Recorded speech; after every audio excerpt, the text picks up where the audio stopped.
receiving your content. Give us a moment. You ready to go, sir? Sure.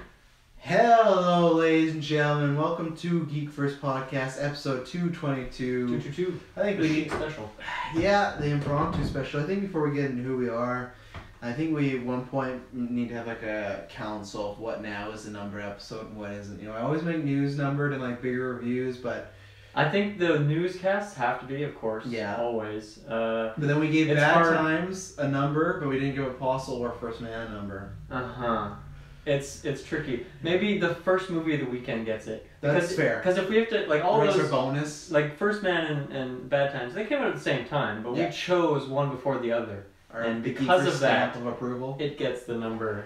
And then Apostle, Check check out our review. Suck it. You don't That's deserve all a I number. say. That's all I have to say. I am I'm the Clown Prince of Podcast, Travis Snell. Adam Hartcaster. I'm gonna try this thing where I don't say my name after. Going the Prince. Fully just playing a character. I'm just accepting it. I'm not even me anymore. Going the Prince throughout the R's formerly. I have done it a couple times, but you haven't noticed, I guess.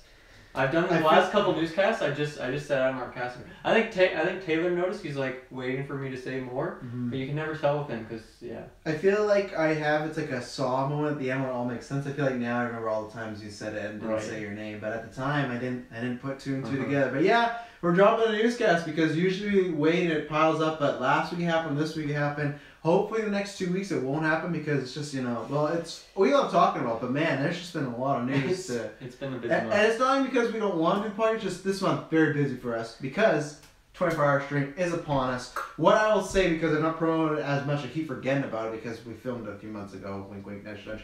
Check out Geek Mania next week. That's your last. No, it's not going away, but the week after, Dylan Must. Well, he'll be hosting it because he's the voice of the Gauntlet. We're gonna be starting to announce some of the tournament matches for the 24-hour stream, and those will have spoilers because there's 3 titles in our gaming league now, and if you don't want to know who has that's those, gonna be live. So that stuff's gonna happen, and that'll be the case. So this is your last week to watch Geek Mania. It's tons of fun.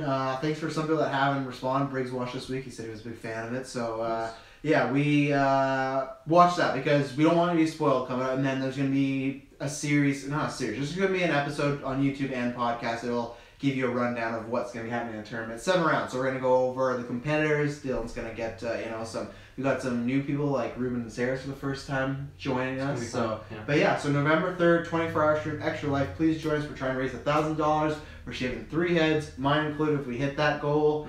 It's gonna be tons of fun. Don't you want to see him without this precious hair? I don't. Not this year. I wish I wouldn't have. Now I've seen Travis with short hair, but I don't know. I don't think I've seen the fully shaved head. Maybe back in the Target days, possibly. Target I did, yeah, because I got a really bad haircut. But I didn't know you then. You were just that guy who always had his headphones in. So. Classic. But so please come that day. All we need is 20 people to donate $50 to get $1,000. That's nothing. That's not a. If you can't do that, donate $1, $5, and if you can't do that, donate. Well, donate of course, but share, like, spread the link before, but specifically November 3rd, and really just come watch, come join the chat, come have some fun with it. It's gonna be a good time. We have lots of stuff. We have we're gonna have a night of gaming, but we have 4 or 5 event fun things lined up. If you like this podcast, up a notch from last year. Yeah, if you like this podcast, if you like the shenanigans we provide, if you like certain pan-wielding enemies we have roaming the streets of Cologne, you're gonna enjoy it. And then we got a bunch of reviews. Just subscribe because we reviewed so much stuff. We're gonna fill up your news feed pretty quick. We're a machine, somebody out there that can provide funding in a studio. You get us? Well, we work our ass off. We're doing this for pretty low amount, and not a lot. Yeah, we work the hardest. I'd say that people that I would go out to say we work the hardest as far as people that don't do this professionally. Right. I am bold enough to make that claim. We got to spend a lot of time at actual work, making legitimate money to live. So. You know who's trying to make money? Is James Gunn. This is a newscast, ladies and gentlemen. We're going to do the movies and TV, and then we're going to do video games, so we will let you know when we drop over there. But we have some fun. We got, I think, a small amount of movie news, but this movie news was, and same in gaming, we have small amounts, but it's big stuff that happened and big trailers that drop. So, let's talk about James Gunn, because we haven't talked about him for a while, and we made a pact that we said we wouldn't talk about him until we had news. After 4 weeks straight of it being the main topic, we were like, hey, let's maybe push him to the side.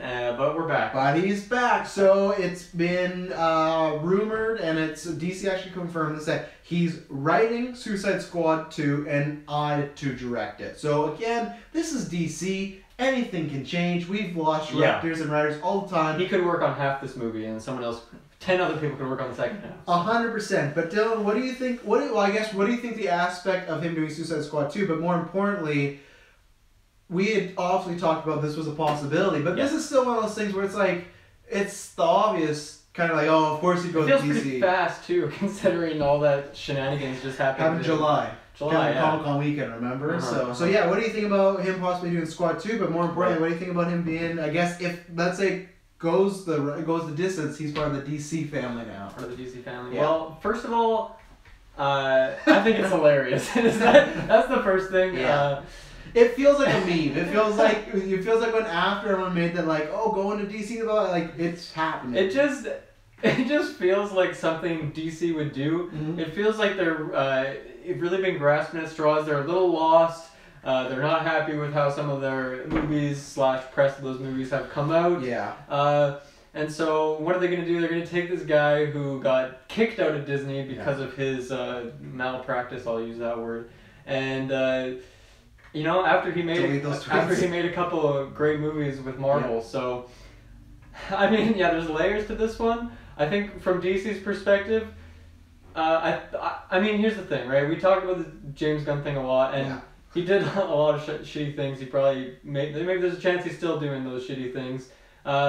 But he made 2 amazing movies that I really love. So and made Disney a lot of money as well. Made Disney a lot of money for sure, and really just kind of created and revitalized some characters that were, you know, just lost in space. So I'm really curious.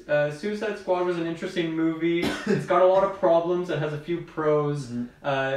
But it sounds like he's taking this in like a totally different direction. If he is to work on it, maybe they're not using the word reboot, but they're saying that he has free range to kind of do what he wants. Yeah. So there's like which I'll talk to you about later, but there's like a idea that maybe not all the squad members are coming back, could switch up roster. It sounds like they kind of said Suicide Squad 2 go. I'm really curious to see if he does something like, you know, keep Margot Robbie as Harley Quinn, keep Will Smith as Deadshot, and then maybe, you know, Jared Leto, for example, maybe get rid of him. He's not come back because him and James Gunn don't like each other. James Gunn on Twitter, funny enough, has a few times thrown shit at maybe accusing him of like sleeping with underage girls. So it's kind of when you think about James Gunn. James Gunn's just wrapped up in a lot of illegal shit, isn't he? Yeah. So. After I want to come back to the squad members thing, so keep that in mind. Yeah. I honestly, this just has me really curious and like excited, not necessarily for like watching this eventual movie if it happens, but just excited to see what happens. Excited to see what happens with the casting, like how this is received from like, you know, the general public, I guess. Like I'm just really curious to see what it is. And I mean, obviously, as much as I didn't love Suicide Squad, the first one, as much as I'm not really a just big DC fan in general, I'm really, you know, there's a chance here that he did it with Guardians in like a similar sort of vein where it's pretty out there characters, pretty wild characters. You know, maybe it's a chance for him to do it again in DC's world. Yeah. Obviously, it has a much more feeble foundation to build off of that he already had when he jumped into Marvel and, you know, eventual team ups with these characters. But it's interesting, it's exciting, and I hope it does happen. I hope he it goes through with it, and like hopefully without too much trouble, and like he just makes this movie, and I can see what happens with it. Yeah, see, I hope it happens now because it's announced. Me personally, there's 2 things. One, I didn't want him right away to do a comic book movie. I want him to do something original before he jumped back in. So that's the one thing I'm a little disappointed at, and I think this is more of a. I don't even think it's a DC. I think this is almost more him just being like, okay, you're going to let me go. And, you know, they put out these statements. He says he understands. But, you know, there's still a part of him that, like, even if he does understand, he's probably still mad at him. Of course, those things are over 5 layers of PR, as we talked about. Yeah, and, you know, there's a part of him that's like, you know what, screw you guys. I'm going to go make a great comic book movie. And, of course, you're going to go do that DC. You're not going to go to Fox because Disney owns those guys, too. So there's not many places to go. And for me, also, if I was going to have him direct a DC movie, I wouldn't have picked Squad, because I feel like when Squad was coming out, we kept saying this feels like them trying to do their version of Guardians. And now we live in this weird world where Guardians came out, was a huge hit. And then DC was like, we're going to make our own Guardians. And then it didn't fail financially. It made lots of money, but kind of fan critic. Also a big episode for us as a podcast. It was our biggest episode for a long time, yeah. And the thing is, so that movie comes out, it's kind of panned as far as critically. And then now we get to the situation where James Gunn is ousted from Disney.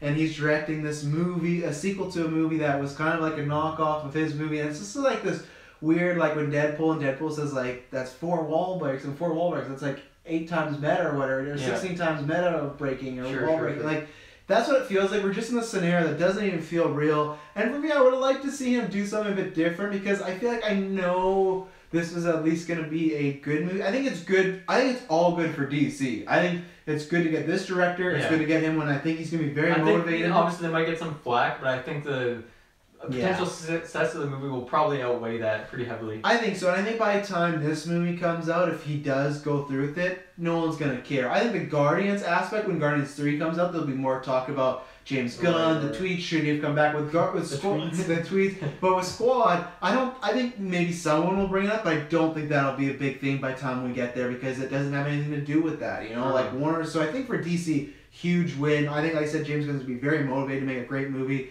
And like I was saying about Squad not being the greatest, but he has that advantage of, he's working from not the strongest foundation, but he also has the best way of, like, I don't think he can make anything worse than that, Like, he can make at least a movie that, wow, look at Squad 2 compared to Squad 1. So I think it's all upside for DC. So I think they're very smart. For him, I just feel like I know he can do a movie about a ragtag group of anti-heroes, and that's what I like seeing something else, because I really feel like, other than, like, let's say Batman and Wonder Woman, who have directors right now, I feel like for the most part, because of Guardians both of them being such a success, he could have walked in and DC would have been like, what do you want? And then, unless someone else is attached to it, take it. And if he took this, then that's up to him. But for me, I just would have liked seeing something different. As far as the movie, I don't know. Yeah, I'm not a big fan of Squad, but I would be excited for him to do it. And this is where I would ask you, if you could only keep 2 people from the cast, because I think we're going to get a lot of new roster. I think they're going to change it up. Only 2 people from the cast. Who are you keeping? I think it would be the 2 people I mentioned before. I think it'd be Margot Robbie's Harley Quinn and Will Smith as Deadshot. Okay. I'm keeping Will Smith, major star. I'm not keeping Margot Robbie because I think she's going to go do her other things. And I don't know if you were even the biggest fan of her, but I'm going to keep Amanda Waller, Viola Davis, because she was like their Nick Fury, and I actually really liked her in the movie. Okay. So I would keep her as kind of the through line of like still putting together a team. Maybe.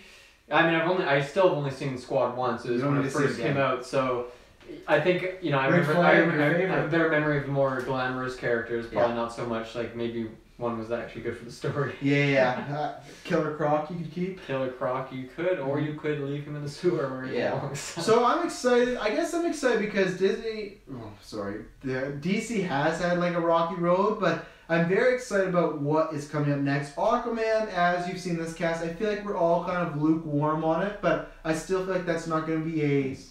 What did I say? Lukewarm? Because water.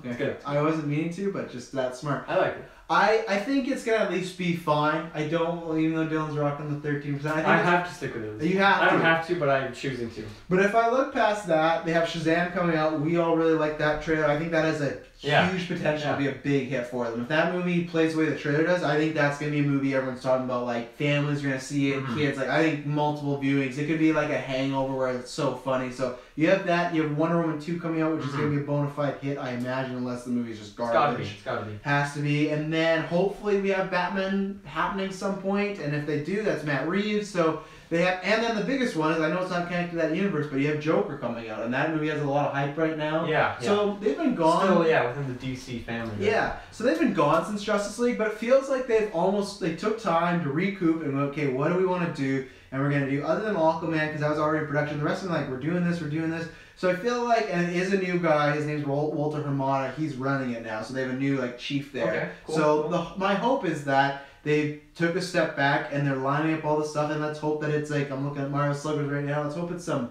strikes and some home runs, and I think this is a step in, for James Gunn, I don't know, but for DC I think it's a step in the right direction. It's a good idea, and it's just going to be, like Dylan said, it's going to be interesting when we get that first trailer, and it's going to be, because that's the other thing too, is maybe we're expecting this to be very much like Guardians. Maybe it's gonna be something super different. Just because it's a bunch of anti-heroes, that doesn't mean anything. Maybe it's just like super dark, or maybe whatever it is. Because his first 2 films were Slither and Super, and they were both rated R. One was a horror movie, one was about a superhero played by Rainn Wilson, but he was like the Punisher, and it was comedic, but he was just very, very violent. Is the horror movie good?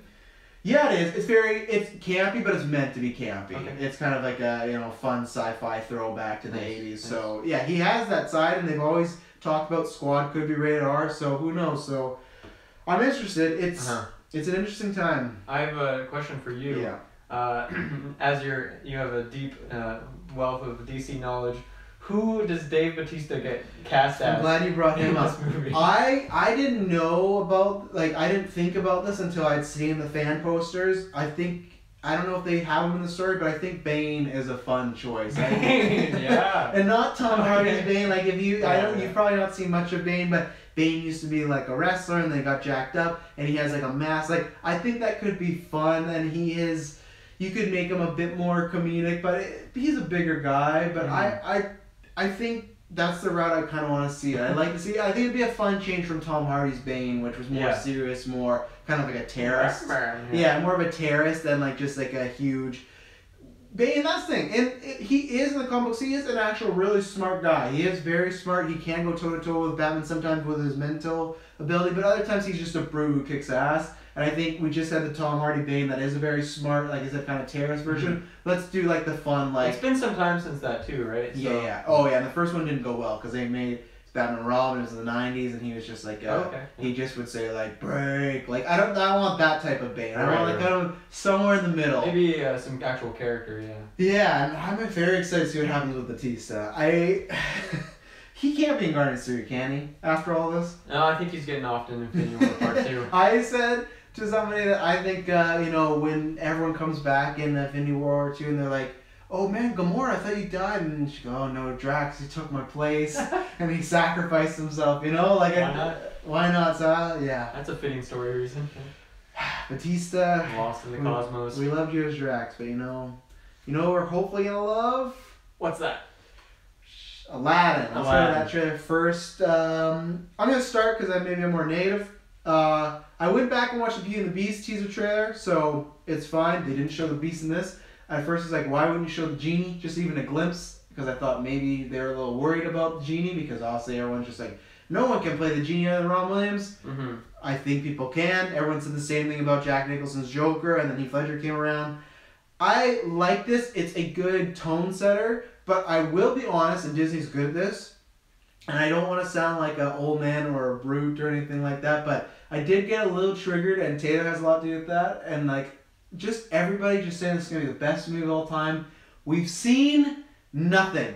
Will Smith's Genie could come out, and everyone could hate it, but just because this Disney's great at showing imagery, and I love whatever the score is. They have a more it's nice, more nice. A big orchestra version of the classic theme. So that was. And it just kind of hints at it, right? Just very much a teaser, which fits the trailer. Right? So Disney is good at making good movies. We've talked about this before in many reviews, but very consistent. Yeah, but with live action Disney movies, you had Alice in Wonderland, which I was not a big fan of. You had Maleficent, which didn't review the greatest, and then you had Cinderella and Jungle Book, and then for me, Beauty and the Beast. People really like that, but for me, I was bored by it. I never finished it. So for me, in their live action, they're kind of, I'd say a 60-40, not 50-50, but I think for me, it's just that I'm excited that people are excited, but I think people are getting too excited because what if this guy who's playing Aladdin, what if he's a terrible actor? I don't think he will be because Disney doesn't, but it's the thing of there's not enough for this other than me being if we didn't know they're making an Aladdin movie and then this teaser just dropped, I could see people getting excited. Man, they kept it a secret. This looks great.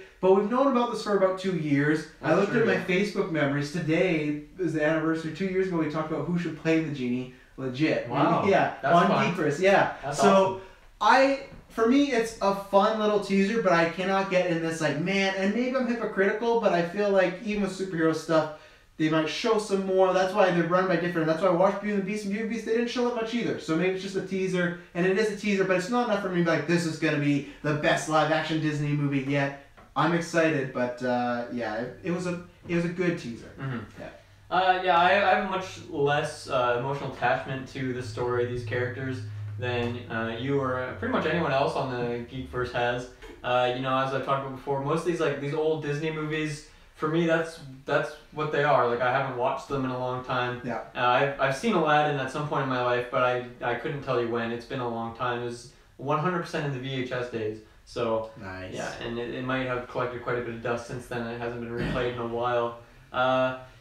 Yeah, I mean, you're right. This is essentially a teaser trailer. It doesn't show a whole lot. I mean, it's nice landscape shot, and the Cave of Wonder. You know, it's nice CGI. I think it's a nice looking room. Yeah. But there isn't really a whole lot. Looking room. Not a whole lot for me to grab onto. I don't think I'll ever really be excited for this movie. I ended up seeing Beauty and the Beast. I did see it in theaters eventually, but. And it was alright. Yeah. It was fine. I don't really foresee myself watching it again at any point. But yeah, I mean, this movie will come out. I don't know. I probably won't. I don't know if I'll see it in theaters. Probably wouldn't be a night one, day one thing for me. But that's pretty much all I got on this one. Not a lot of insight for me from Aladdin, that's for sure. But I would like to see the genie. Yeah. I can understand why not. If it's pretty far out next summer.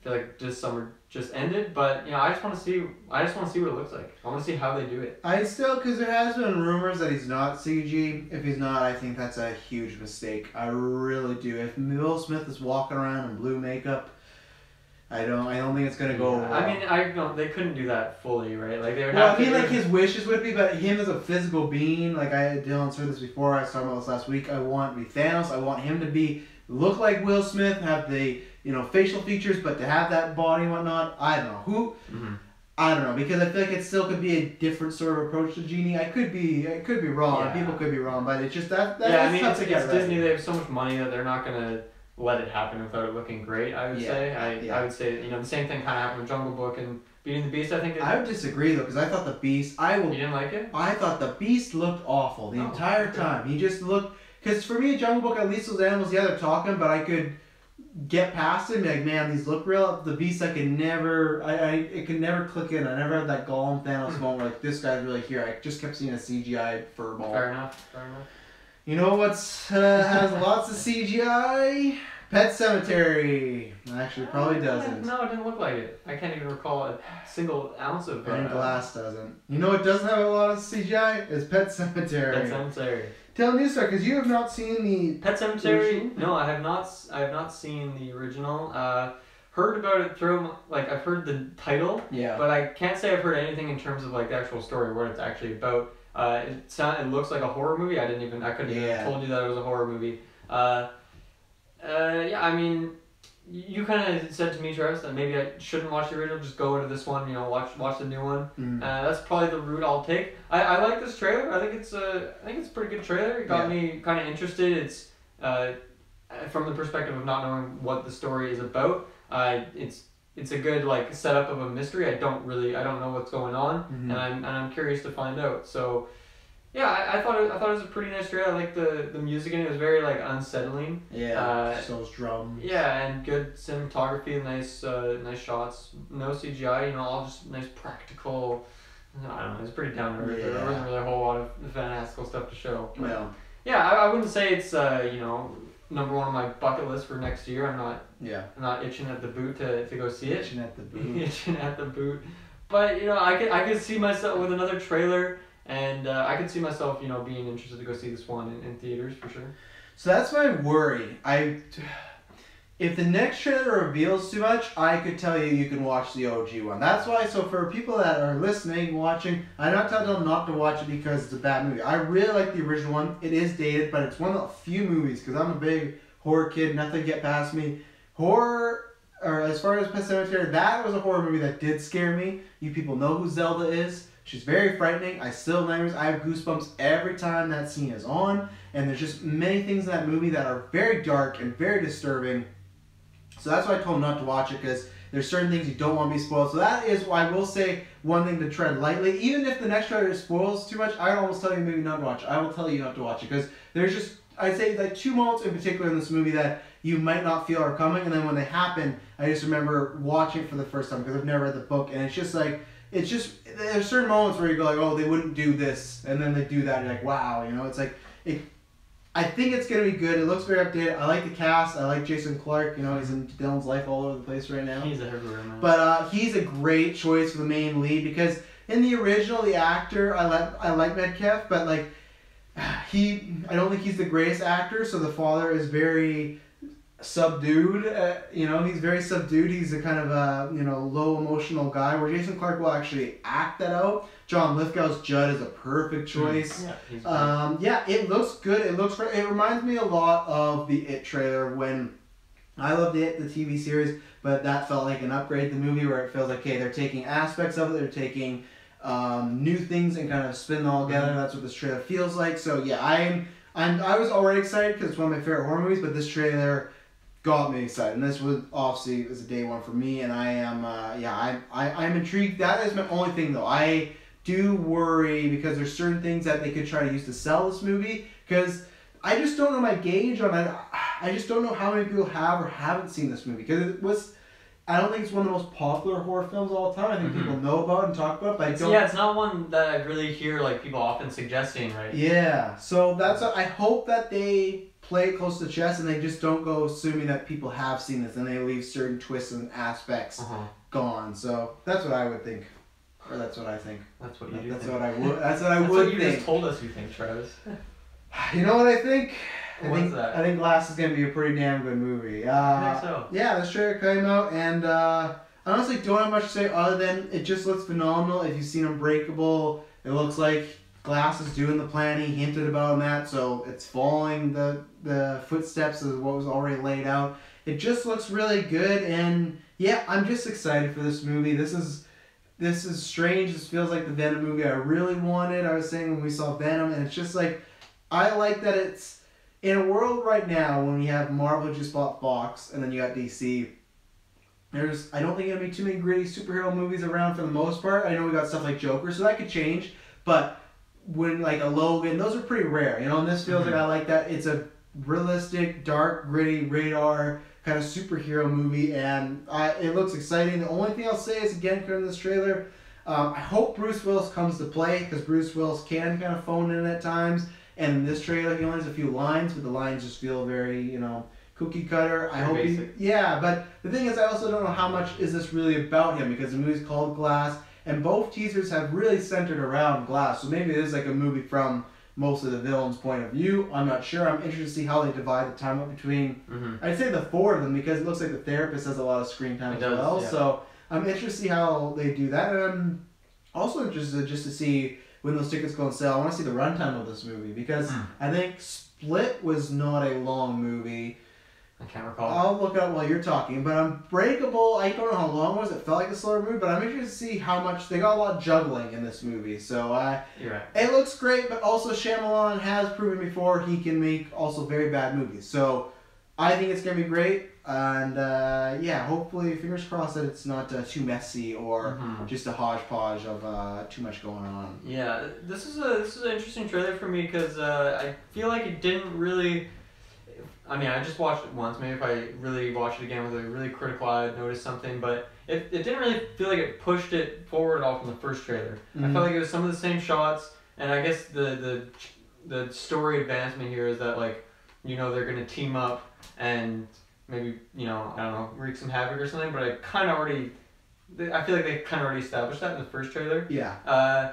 I haven't seen Unbreakable yet. I'm definitely gonna watch it before this comes out. But I really enjoyed Split. I thought that was an awesome movie. And I was very taken aback by the ending. I was very confused. So excited to watch Unbreakable, and I definitely will, because I really like the grittiness, as you mentioned, of this trailer. Obviously the main cast, big fan of the three gentlemen. I haven't seen the therapist character. I'm not sure if I've seen her in anything. Maybe one or two smaller roles.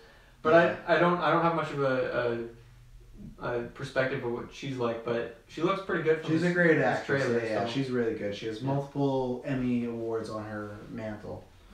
Good for her. Yep. Good for her. I don't have any. I have a few. Yeah, you got some? Did you earn them or did you steal them? That's confidential. Okay, I won't bring it up again. But I stole hers. she has one less than she did yesterday. Mm-hmm. Yeah, I'm excited for this movie. It comes out around the same time Split, right? January or something Yeah, like that? January, yeah. Yeah, so that's gonna be. I'm excited. That's a good way to kick off the year, I think. It's our first review of the 2019. Awesome. I like that. I like that time spot for Split, and I'm glad they're doing it for this one as well. So. Yep. Yeah.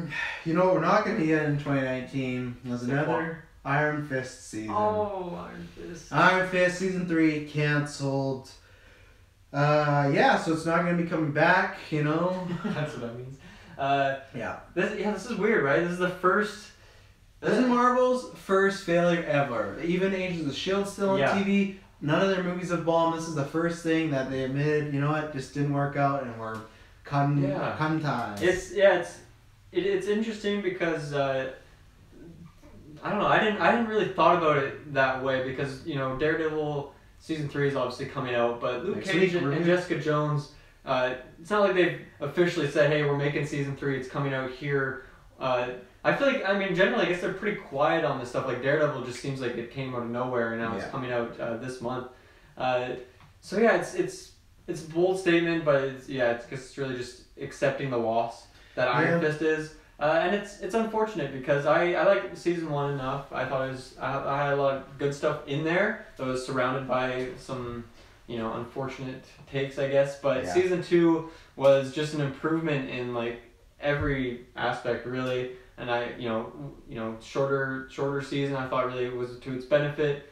I thought they did a lot of great things with the characters. I think we know now why they did a shorter season, because they clearly wanted to save as much money on the show as possible. Yeah, and maybe they had an idea the show might not be coming back. Yeah, they definitely had some behind the scenes knowledge there. And this just it really pisses me off because the end of season 2, it's like the post-credit scene, the last scene, I can't remember, but it's like a time skip forward, and it shows like what these characters have been doing or like since the end of the season, and I didn't like that. I didn't like how much they showed. I didn't like what they showed as well. But now that's really unfortunate. I mean, it's not necessarily the end of these characters. We might see them. Obviously, Danny Rand, good chance he could pop up in Luke Cage. If they ever do another Defenders season, obviously all these characters will be there. Sounds like they're not doing Defenders. Yeah, it doesn't seem like it. So it's sad that this is, at least for, maybe not for Danny Rand, but for the rest of the characters, this might be like the way they end. Obviously, Ward is my favorite character in both seasons, so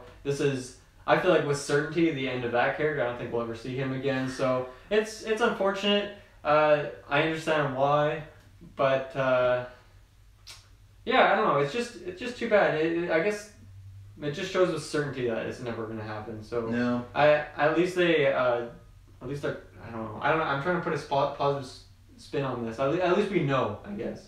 I don't think there's positive spin at all for at least. No, it sucks for the cast and the crew for sure. It's very sad. Well, I think the only positive spin is, hey, if you want these shows to stick around, you best keep watching them, because I think that's that's the main reason. I don't know. Lots of people said like, oh, because it was Pan, this and that, but I think if enough people watch the show, they would not care. They would care about the critics as far as, hey, next season let's try and be better, blah blah blah. But if everyone really liked this show and it was doing really good numbers, I think it would have kept around.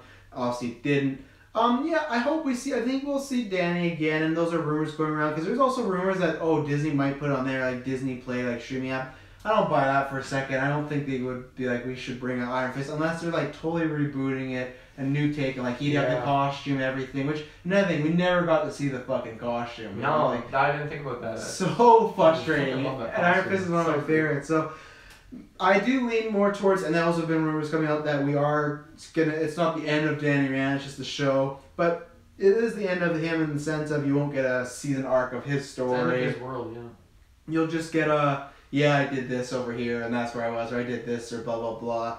I think we could see Colleen again, just because she had popped up in Defenders. I'm picking characters that were also in there.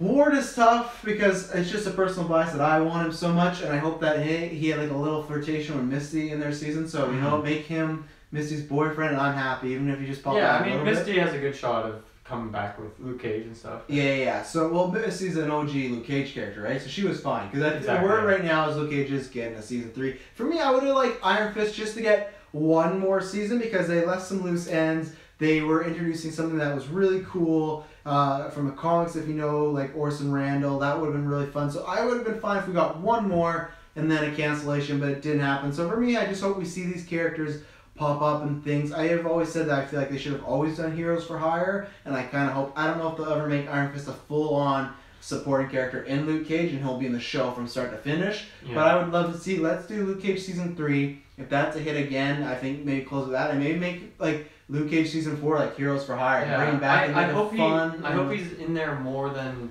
he was in Luke Cage Season 2, which was just a one-off episode, unfortunately. Yeah. Because it was great. Yeah. It was great to see that. So I hope we see more of the Iron Fist. If not, then it was a nice 2-season Defenders run, you know? Yeah. But if I had to pick one to go,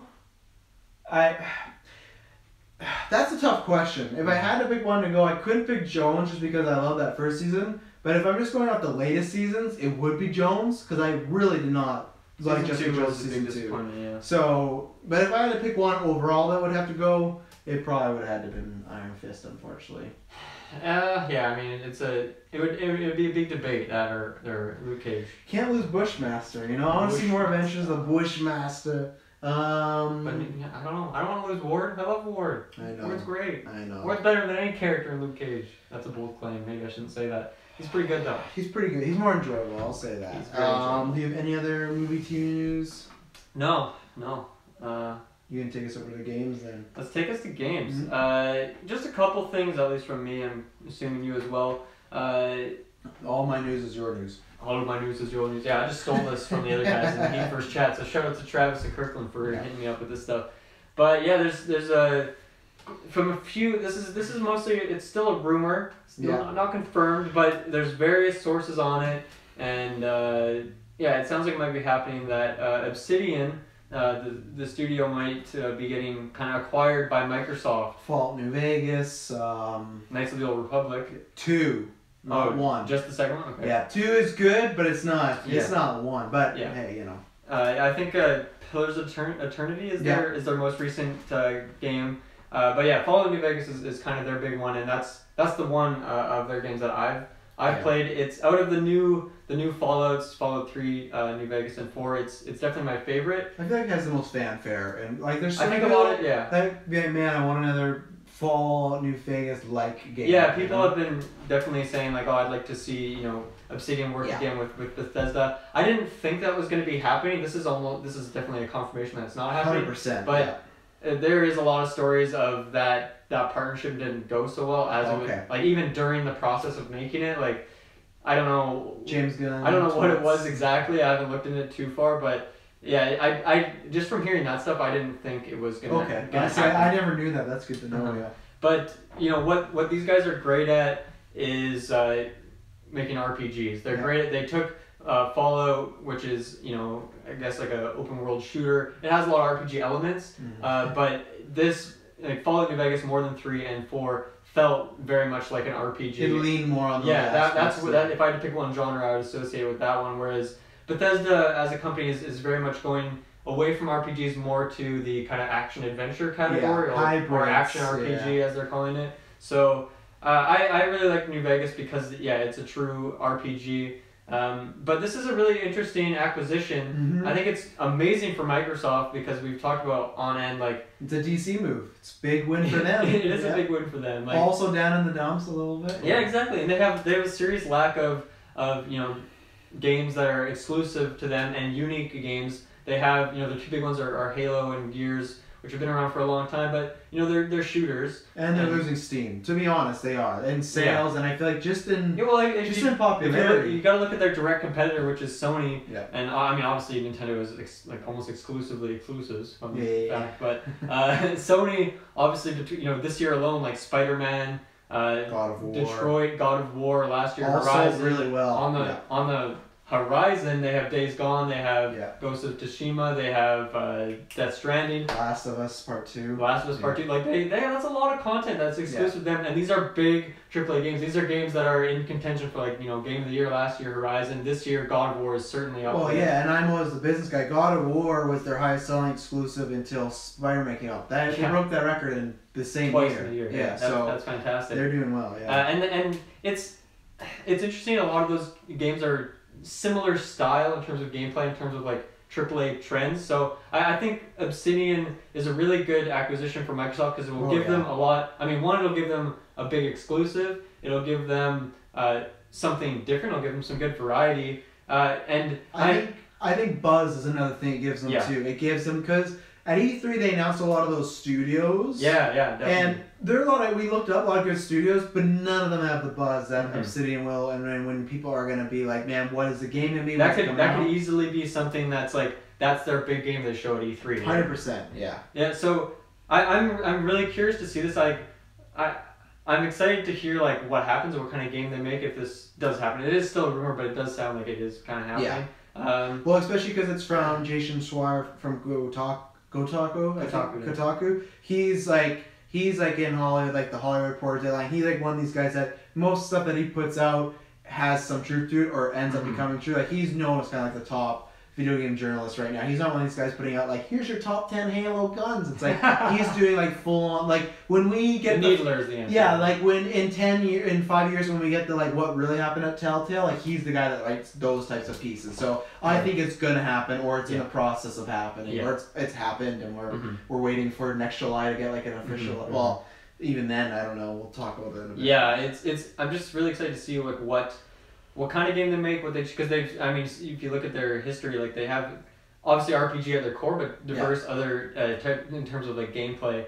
I was thinking about like, okay, what of like Microsoft's IPs could they pick up and make a game from, or if they'll go with something new. The one that comes out to me is Fable. I think if they took obviously Lionhead Studios is closed down. Fable obviously it seems like it kind of had like just a steady decline downwards. Yeah, it peaked real early and then... Yeah. So that's unfortunate, but if you look at, what Obsidian brings to the table, I really think that they could take what already has like a great foundation, a lot of RPG elements in the Fable series, and just like, have the developers support all the, money they need to make this game. I think they could do it. That's the one that jumps out to me as like that would fit Obsidian really well. Yeah. Other than that, I don't really have any that Microsoft has as unique IPs that would be, just well suited. Even if they just make something that's completely from their own minds. They're a new IP. I think that they have a good chance of making like a new big mascot or something for Microsoft. So. That's where I go. I go completely new IP because other than it's tough with Spider-Man, but take Spider-Man's like an asterisk. Other than God of War, all those games you listed earlier, they're all new IPs in the last 3 years, right? Last of Us, Horizon, Days Gone, Ghost of Tsushima, which I can never say, so I just say it really quickly so people don't catch it. But they're all newer ones, and I think they need that. For me, like this news is tied to like other news that I was going to bring up. It's going to be an interesting year because you have news of like Sony's Sony last week like officially said we're working on PS5. It's like we know like what? Yeah, like, and the thing which also they're like it might not be called PS5. Please don't. Just call it PlayStation 5. Like, let's that was Xbox. They always toy around with that. Yeah, just keep it. Like, let's not get terrible names out there now. But Wii U. Yeah, Xbox One in my opinion. Xbox One X. Yeah, the Xbox One X. Yeah. But for me, and then this is kind of also tied to these rumors that Call of Duty 2019 was coming out on the new Xbox and the new PlayStation. So for me, this news of them getting Obsidian is very curious because I feel like this past month we've been getting a lot of news about developers, future consoles, like stuff that's been like, I feel like we're officially, there's always that gear switch of like a new console comes out and you're in this time where it's like this is that console's life. I feel like we're in that midst of it's starting to change over. You can feel everybody, like the gears turning, even in the fan community of like people are talking more about future stuff like that. So with Obsidian and then for me with Xbox at E3, I think they're making a clear run at they know Xbox is a great console. It's a really good console, but if you look at statistics, I think it was like a few months ago it came out that said like they're being sold like about maybe 1 to 10, 1 to 9 versus PS4. not the greatest. Not great numbers. They're still selling great. They're making money. They're fun, and they're doing great stuff like the Game Pass. But the thing is, they've done all the stuff, backwards compatibility, all the stuff that they have great features. If you look at that versus PlayStation, feature to feature, Xbox I think easily has better features than the PlayStation. But the biggest thing they don't have, and the thing that I think Xbox knows sells games, or sells consoles, is games. You know, like exclusives. Look at Spider-Man, look at God of War. None of us got God of War, but that was such a talking piece online when that game was coming out. People still consider it Game of the Year. I really want to play that before the end of the year. I don't know if I'll get a shot to, but just because I'm not a God of War fan, but people say it's so great. Spider-Man could have easily, that's why I say, yeah, it's Spider-Man, but still, a shitty Spider-Man game came out, it would have made not a big splash, you know? So they're making it a great game, felt like a new exclusive. I think that's what Xbox is doing. There we go. I think that's what they're doing. They're really investing in the future, and I feel that I'm very excited. Well, I don't feel, but I am very excited for this next year because we have not, just for me personally, behind the closed doors, like we haven't done that's one of the bucket lists. We haven't done a podcast in the new console unveiling era. We got that with the Switch, but with Xbox and PlayStation, for me, it's more exciting just because they're competitors, right? Yeah, so it's that, direct. seeing what they are, and I think Xbox has a really good chance if they keep their backwards compatibility, which that was another thing PS5 is rumored to have. And if they keep Game Pass, which I've said for years, that's fantastic. Like, someone need to do that. They've done it. It's just because it's Xbox, it doesn't get as much hype, but it's just a Netflix for gaming. Like, look at E3, all those games that they said, like, if you had Game Pass, you would be playing, like, Gears, all this, like, the same day, and Halo, all the same day it came out. So they have a shot. If you look at the way it's gone, it's kind of gone back and forth. They have a big shot to take over, and I think they know they need games. And Obsidian, I knocked it earlier, but Knights of the Old Republic 2 is a fucking great game. It just is not as good as the first one, but it's still a really great game. I never played New Vegas, but people love that. Yeah. This is another step that I think they know what they have to do, and they're doing it. The question is, for me, is this stuff going to be ready for when that launches? Because PlayStation is going to have that initial hype, and we still don't know stuff like Death Stranding, Last of Us Part 2. Horizon 2 or something like that. We don't know. Well, Horizon 2 will definitely be PS5. But I don't know Death Stranding, and it's in that awkward stuff of will we get it, or is it the next console? Right.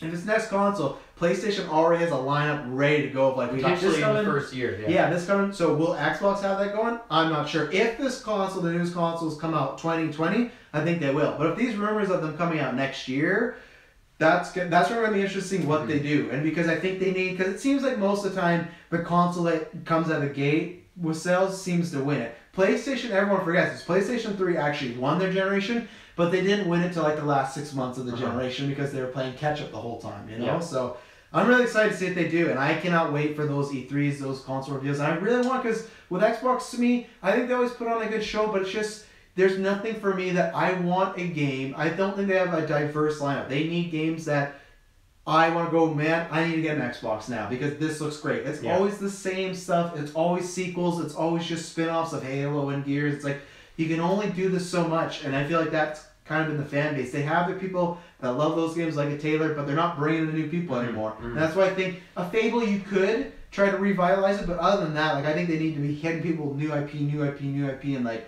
be new and sexy and bring people over. And I'm excited to see what they do. And hopefully it's great. What was the other? The other thing was just a tidbit really, but there's just the news for Red Dead Redemption 2 that dropped. I've been playing Red Dead 1. If you haven't heard talk about it before, I played it like a while, like a few years ago, but I didn't really get very far. It didn't like grab me all that much. I think I just like kind of preferred the gameplay of GTA, so I was like, I'm not so into this. But I've been playing the first one, and I'm enjoying it. I don't love like some of the gameplay elements in terms of like the shootouts, or it took me a little bit to get used to the riding around on a horse all the time. Game's like, a little clunky at times. 2006 game as well. Really that long ago, hey? Maybe I'm wrong. Maybe 2008. I don't think that's quite. I think a little bit later than that. But still, 10 years. Yeah, but it is like it is a phenomenal game. Rockstar is so good with characters. They're so good with dialogue. And just filling their world with a lot of fun little activities and things to do while you're going through the main quests and stuff like that. So I'm enjoying it. I'm at this point thinking I'm going to be jumping into Red Dead Redemption 2. I was so wrong. 2010. Yeah, a few years old. It didn't sound like, wow, that's a pretty big game to come out then. I feel like GTA 4 just come out. But yeah, there was just one little bit of news. I mean, I'm sure there's a lot of stuff. I'm trying not to learn too much about the game because I like to go into things blind. But Kirkland linked this thing that in game, if you turn off your mini map, so you go with like more clean HUD, instead of like having waypoints and markers of showing you like what path to go on, it'll like the dialogue of the NPCs is updated so they give you directions on where to go instead. Don't be past the old Yards Beller, you know. Just go past the bar 3 clicks. Yeah.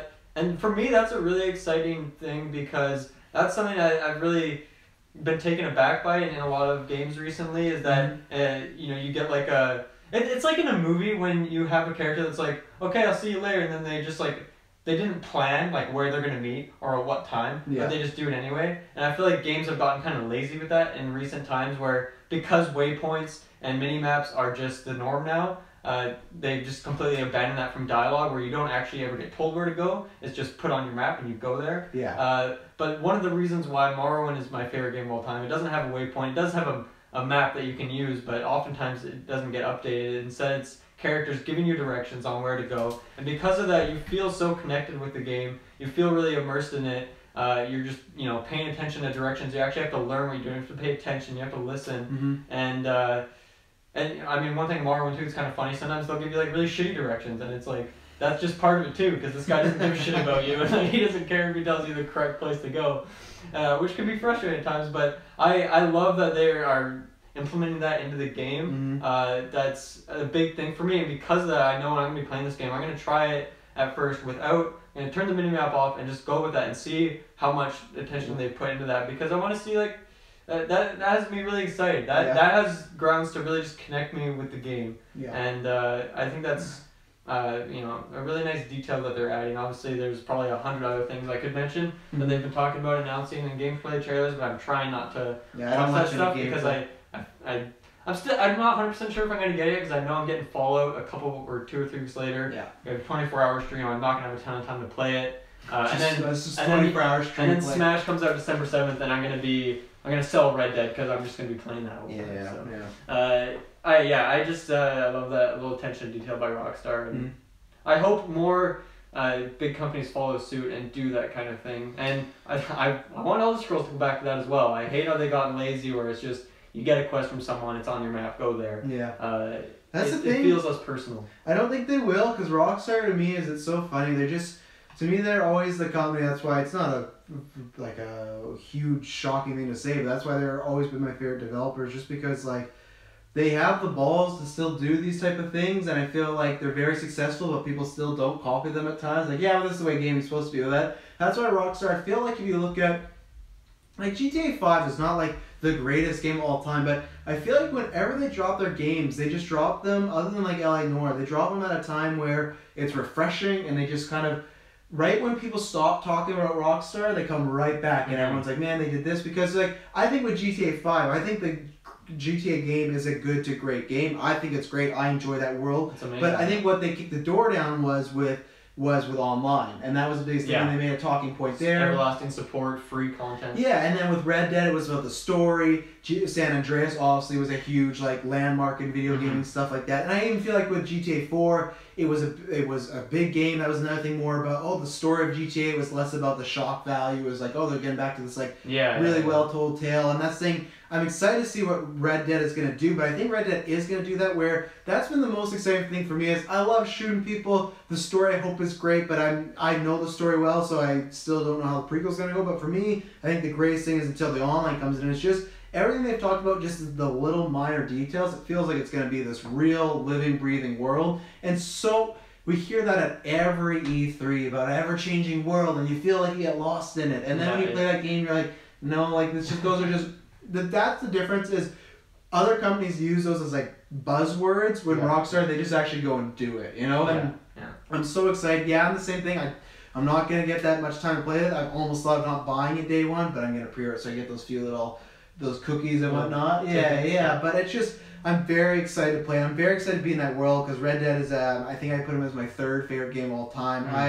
I love it. I love westerns as well, so that's another thing. But it's just like that, whether it's all down to that, the horse testicles. My favorite thing is just like talking about how all these NPCs will react differently to you, because that is a real world. I don't like games where you can just walk up, and I know some games are smaller, but if you just pull a gun and they're just like, how you doing today, partner? And then they still think you'll shoot them and then just die. Like, I love just like, it feels like, and they also said this thing of like, you sometimes won't know is this a main or a side quest. I just love that aspect of like, I want to get lost in this world. So I'm excited. I can't wait and stuff like that. That's exciting. I don't know if I will be because I have a fine amount of time now that I'm a father, so I try to beat games. As bad as it sounds, I try to beat them as fast as possible. So for me, I need that. I don't fast travel because I love to ride the fucking horse. Yeah. Same as Spider-Man. Who the fuck's fast traveling in that game? But I still need the most help I can get to get from point A to point B as quickly as possible. And I was reading, they said it's not going to be as big as that rumored over 105 gigabyte, but it's still going to be a pretty big long game. I mean, I like that they limit like fast travel in Rockstar games. They've always done that with like giving you like, it actually makes sense. Like in Spider-Man 2 they did, where it's like you gotta take the metro. Yeah. I mean, maybe you can just straight fast travel. I never actually checked. But yeah, in Red Dead, like you gotta hop in the carriage and you can like just sit in the car the whole time as they fast travel. I like those details for sure. So yeah, I'm really excited for this game. Even if I don't end up getting it day one, just to, I don't know. I'm actually really curious with the online. That's the big thing for me as well. Like that doesn't drop till I think they said late November. But knowing them, who knows? It sounds very similar to the way they're gonna they are still tackling GTA 5. Yeah. And I'm sure it'll be the same thing when the new console comes out. They'll probably release like a enhanced version when GTA 5 came to the new consoles. It had like some optimizations. It had like I remember wildlife was something they added, just like more interactivity in the game and stuff like that. Just things they couldn't have done previously. But definitely it's gonna get years and years of support. So it's probably worth it to get it just because of that. You know that this is a game you can come back to, and there'll be new missions to do, new things to unlock. Whereas in like Spider-Man, there's DLC that's already out. Like maybe just that drop it too. I'm ready to play the City That Never Sleeps. I'm ready for New Game Plus mode is what I'm ready for. Really, I want to get back from that before Red Dead. Would be very nice, guys. Just drop it so I can. Don't have much time here. Daredevil's next week. We're gonna be busy. Yeah. But I was gonna say with Red Dead Online, I'm very curious to say I'm not gonna be as bold and say it's gonna be as big as GTA Online, but I still think it can be huge just because. If it's done well, which is Rockstar, so I think it was, all the games that have big online games, like they're fantastical, like a Fortnite, or the PUBG where it's like today, current day gun, stuff like that. Like they can have the market on this Western. Yeah, it's something that's just specifically... Well, no other game has ever tackled Western to the scale of Red Dead 1, and that was, as you said, 8 years ago at this point. So if they can do what they do at GTA Online on that, like I said, I'm not going to say it's going to be as big as GTA, but I think Red Dead Online could be massive. And for me, I love GTA Online. It's just I have other games to play, but I'd find myself playing a bit more Red Dead Online just because it is the uniqueness of it, right? It's just there's not that many Western games that are great. Like other than Red Dead, there's a few out there. But I think a big thing for me with GTA Online, I mean, it's fun to just play it with friends, obviously, but the big thing for me was just racing around. I did a lot of races, like just online races in GTA, because I just love the driving mechanics. So I don't think I'll be just doing horse races on repeat.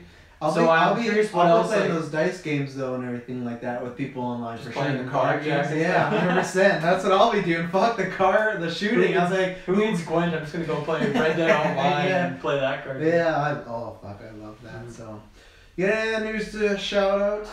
No, that was all. Good, because my throat is fucking killing me. Went to a horror maze last night. I screamed a lot, and there was smoke. I wanted to scream more than I did, but yeah. Anyway, I will say ranking. I think this was the least scariest year for me. I would go. Last year was a lot better for sure. Yeah, and I like the year before. I'm not sure. I don't know if we went, but they did like movie monsters, and I like that. I think I went 3 years ago. Not 2 years ago, so I can't remember. For a while, it was just a horror maze, but now they have themes. So maybe maybe do a bigger, better theme. This year's clown theme, they didn't deliver as much as they could have done a lot more. Yeah. Let us know what horror mazes you have. You know where all the links are below. I really need to use the washroom. So thank you very much for tuning in. Promise you next time will not be boring. Daredevil next week. Thank you for tuning in. Bye bye.